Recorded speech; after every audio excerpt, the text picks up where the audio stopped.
Class 7 থেকে 12 পর্যন্ত সমস্ত ছাত্রছাত্রীদের জন্য এডুভবন নিয়ে এলো এক অভাবনীয় সুযোগ।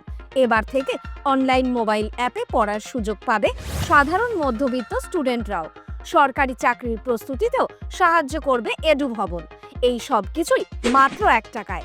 বিশদ জানতে স্ক্রিনে দেওয়া নম্বরে হোয়াটসঅ্যাপ করো এখনই। বেঙ্গালুরুর রাস্তায় এক মহিলার শ্লীলতাহানির ঘটনায় মুখ খুলে বিপাকে পড়লেন কর্ণাটকের স্বরাষ্ট্রমন্ত্রী জি পরমেশ্বর। সোমবার পরমেশ্বর বলেছিলেন, বড় বড় শহরে এমন ঘটনা নাকি ঘটেই থাকে। এরপরেই তার মন্তব্যকে ঘিরে সমালোচনা শুরু হয়ে গিয়েছে নানা মহলে।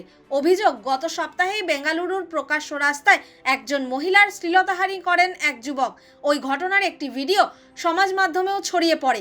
ভিডিওতে দেখা গিয়েছে বেঙ্গালুরুর সুদ্দাগুন্তে পালিয়ার কাছে এক তরুণীকে আপত্তিকরভাবে স্পর্শ করছেন এক যুবক। সে সময় তরুণীর সঙ্গে তার এক বান্ধবীও ছিলেন। তাদের একজনকে ধাক্কা মেরে দেওয়ালের দিকে ঠেলে দেন ওই যুবক। তারপর তাকে আপত্তিকরভাবে স্পর্শ করেন বলে অভিযোগ। সিসিটিভি ক্যামেরায় সেই দৃশ্যও ধরা পড়ে।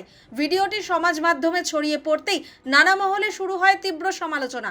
অথচ সোমবার এ প্রসঙ্গে বলতে গিয়ে পরমেশ্বর বলেন, এরকম ঘটনা তো বেঙ্গালুরুর মতো বড় শহরগুলিতে আকছার ঘটেই থাকে।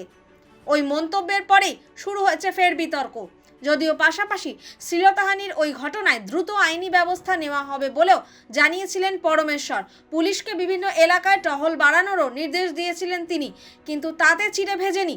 অন্যদিকে 3রা এপ্রিল ওই ঘটনায় ক্ষোভের সৃষ্টি হওয়ার পরেই স্বতঃপ্রণোদিতভাবে মামলা দায়ের করে তদন্ত শুরু করেছে বেঙ্গালুরু পুলিশ।